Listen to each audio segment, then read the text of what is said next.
तो ये कथा इस प्रकार से है कि भद्र देश का एक राजा था, उसका नाम अश्वपति था और उसको कोई संतान नहीं थी। तो वह बहुत दुखी रहता था। तब उसने ब्राह्मणों से उसका कोई उपाय पूछा।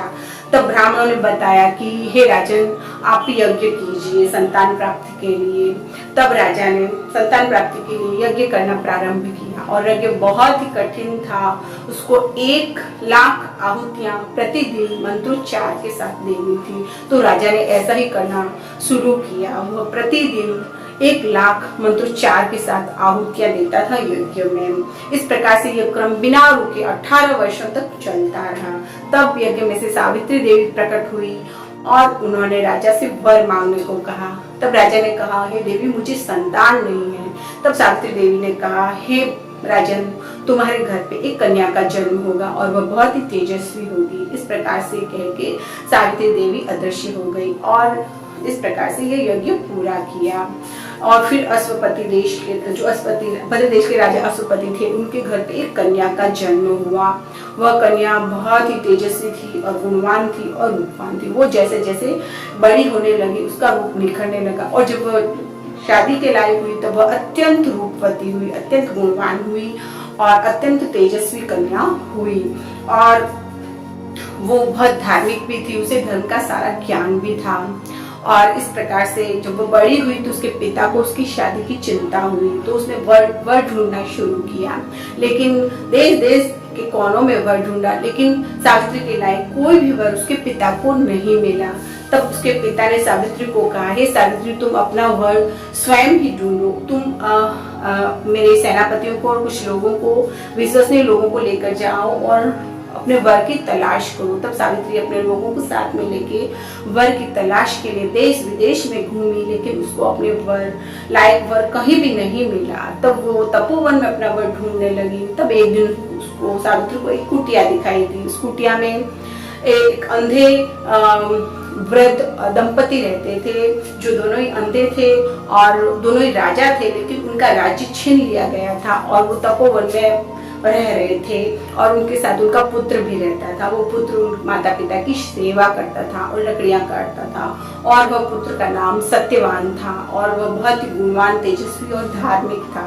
उसके गुणों को देख करके सावित्री बहुत प्रभावित हुई और सावित्री ने उसको मन ही मन अपना वर चुन लिया।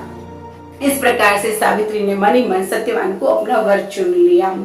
जब सावित्री ने वर चुन लिया तब उसने अपने लोगों को बोला कि चलो, वर का चुनाव हो गया है, अब हम घर चलते हैं। वो घर गई और उसने अपने पिता को बताया कि पिताजी, मैंने वर चुन लिया है। और उसके बारे में भी बताया कि मेरा वर जो है वो जंगल में रहता है, उसके माता पिता के साथ रहता है, उसके माता पिता अंधे हैं, उनके पास राज्य नहीं है, वो तपोवन में रह रहे हैं। इस प्रकार से सावित्री ने बताया।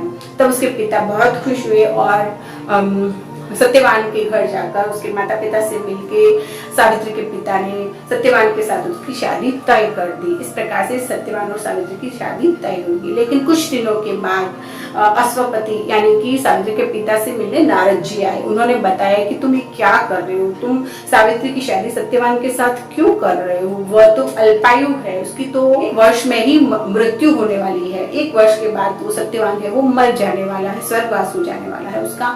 उसके बाद तुम्हारी बेटी तो विधवा हो जाएगी और वो बहुत दुखी होगी। तुम उसे दुख में क्यों झोंकना चाहते हो? तुम अपनी बेटी के लिए कोई और वर ढूंढो। तब सावित्री के पिता ने ऐसा ही किया। उसने सावित्री को बुलाया और बोला, हे बेटी, अब मैं तुम्हारी शादी सत्यवान से नहीं कर सकता हूँ, क्योंकि मुझे नारद मुनि ने बताया कि सत्यवान अल्पायु है और वो 1 वर्ष तक ही जिंदा रहेगा, उसके बाद उसकी मृत्यु होने वाली है, तो और तुम विधवा हो जाओगी। अतः मैं तुम्हें दुख में धकेल नहीं सकता हूँ, तुम्हें कोई और दूसरा वर ढूंढना होगा। तब सावित्री ने जवाब दिया, हे पिताजी, मैं अपने मन में सत्यवान को अपना वर मान चुकी हूँ। मैं एक आर्य कन्या हूँ और मैं आर्य कन्या एक ही बार अपने मन से किसी को अपना पति स्वीकार करती है।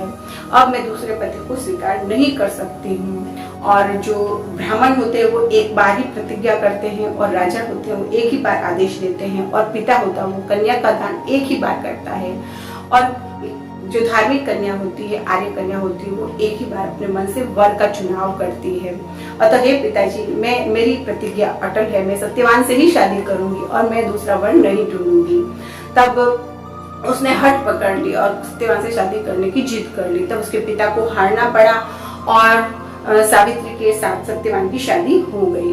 शादी करके सावित्री सत्यवान के घर पे आ गई जंगल में और अपने वृद्ध और अंधे सास ससुर की सेवा करने लगी, अपने पति की सेवा करने लगी। वो अपना सारा घर का काम करती थी, पानी भर के लाती थी, खाना बनाती थी और अपने पति के साथ अच्छे से रहने लगी। उसके अच्छे दिन गुजरने लगे। तब कुछ दिन बीते, तब नारद जी, वो एक दिन पानी भरने गई थी तो नारद जी प्रकट हुए और नारद जी ने कहा, हे सावित्री, तुम इतनी खुश क्यों हो? कुछ दिन के बाद तो तुम्हारे पति की मृत्यु होने वाली है। और नारद जी ने सावित्री को वो दिन भी बताया कि इस दिन तुम्हारे पति की मृत्यु हो जाएगी। तब सावित्री घर आई पानी भर के और वो बहुत दुखी रहने लगी और बहुत अधीर रहने लगी। जैसे जैसे सत्यवान के मृत्यु के दिन निकट आने लगे, वो बहुत ज्यादा अधीर होने लगी। और इस प्रकार से सावित्री जो थी वो अब सिर्फ 3 दिन बचे थे उसके पति की मृत्यु में, तो उसने खाना पीना छोड़ दिया और उसने उपवास चालू कर दिया। और 3 दिन भी पूरे हो गए। उसके बाद वो दिन आ गया जब उसके पति की मृत्यु होने वाली थी। तो उस दिन सवेरे रोज की तरह उसका पति लकड़ी काटने जाने वाला था। तो सावित्री ने कहा, आप अकेले नहीं जाएंगे, मैं आपके साथ आऊंगी। तब सावित्री अपने पति के साथ लकड़ी काटने के लिए जंगल में गई। उसका पति लकड़ी काटने के लिए एक पेड़ के ऊपर चढ़ गया और सावित्री नीचे खड़ी रही। तब सावित्री ने नीचे खड़ी रही और जब पेड़ के ऊपर था उसका पति सत्यवान, तब उसके सिर में बहुत तेज दर्द उत्पन्न हुआ और इसकी वजह से उसको बहुत व्याकुलता होने लगी। तब वो नीचे उतर के आ गया और जमीन पे आके लेट गया। तब सावित्री ने अपने पति का सिर अपनी गोदी में रखा और उसे सहलाने लगी। तब इस प्रकार से उसकी सावित्री को पता चल गया कि अब मेरे पति की मृत्यु बहुत ही निकट है।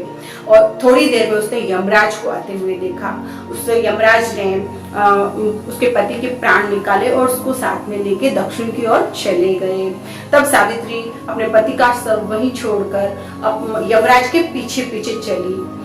यमराज सत्यवान के प्राण लेकर आगे आगे चल रहे थे और सावित्री उनके पीछे पीछे चल रही थी। इस प्रकार से जब यमराज जी ने पीछे मुड़ के देखा तो पीछे सावित्री आ रही थी। तो सावित्री को बोला, हे सावित्री देवी, तुम पीछे क्यों आ रही हो? तुम्हारे पति की इतनी ही उम्र थी, यह तो विधि का विधान है, उसकी मृत्यु निश्चित थी, तुम इसे नहीं रोक सकती हो, न मैं रोक सकता हूँ, कोई नहीं रोक सकता है। तुम्हारे पति की मृत्यु निश्चित थी और वह तुम्हें भी पता था, तुम फिर पीछे क्यों आ रही हो? मैं इसके प्राण नहीं छोड़ सकता हूँ, तुम वापस चली जाओ, मुझसे एक वर मांग लो। तब सावित्री ने कहा, हे यमराज, मुझे एक वर दे दो। वो ये दो कि मेरे सास और ससुर अंधे हैं, उनको नेत्रों की ज्योति प्रदान कर दो। तब यमराज जी ने कहा, तथास्तु। इतना कहते ही जंगल में बैठे हुए उसके वृद्ध सास ससुर की नेत्र की ज्योति वापस आ गई। इस प्रकार से सावित्री ने अभी भी यमराज का पीछा करना नहीं छोड़ा। आगे आगे यमराज और सत्यवान के प्राण चल रहे थे और पीछे पीछे सावित्री चल रही थी। तब यमराज जी ने कहा, हे सावित्री देवी, अब मैंने तुम्हें वर भी दे दिया, अब तुम मेरा पीछा क्यों कर रही हो? मैं सत्यवान के प्राण नहीं छोड़ सकता हूँ। तब सावित्री ने कहा, मैं एक आर्य कन्या हूँ, आर्य स्त्री हूँ और आर्य स्त्री अपने पतियों के पीछे पीछे चला करती है। मेरे सत्यवान के प्राण तुम्हारे पास है, मैं अपने पति के पीछे चल रही हूँ और ये मेरा कर्तव्य है, मैं वापस नहीं जा सकती हूँ। तब यमराज ने कहा, हे देवी, तुम वापस चली जाओ, एक और वर ले लो। तब सावित्री ने कहा, ठीक है, मैं वर ले लेती हूँ।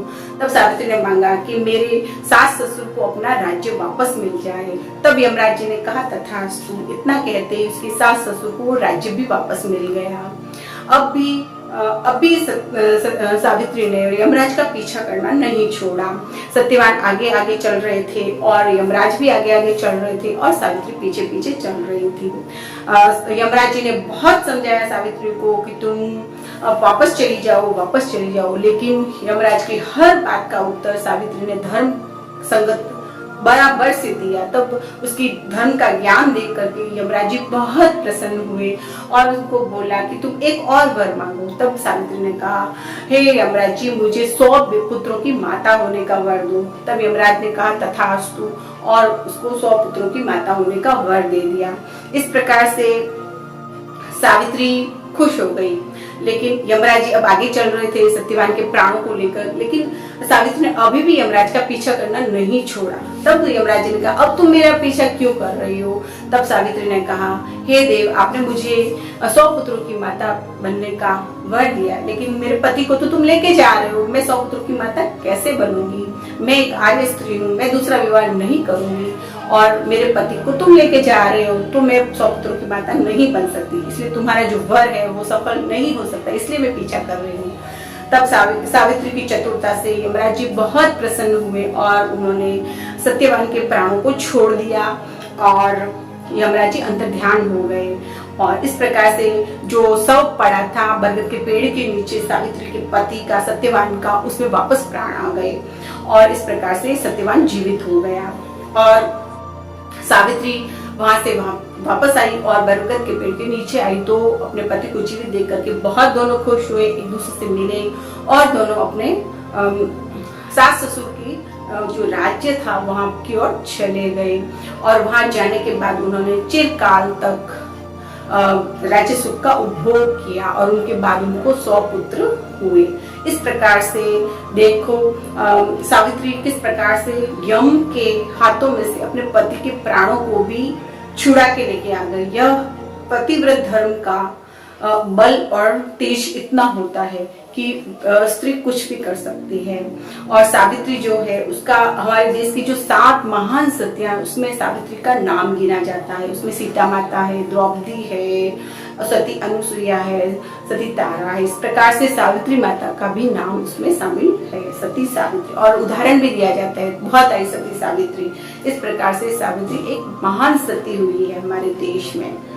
इस प्रकार से हमको यह जो व्रत हम वट सावित्री व्रत करेंगे उस दिन यह कथा सुन लेंगे तो हमारा ये कथा सुनने से ही व्रत पूरा हो सकता है। इस कथा को सुने बिना यह व्रत पूरा नहीं हो सकता है।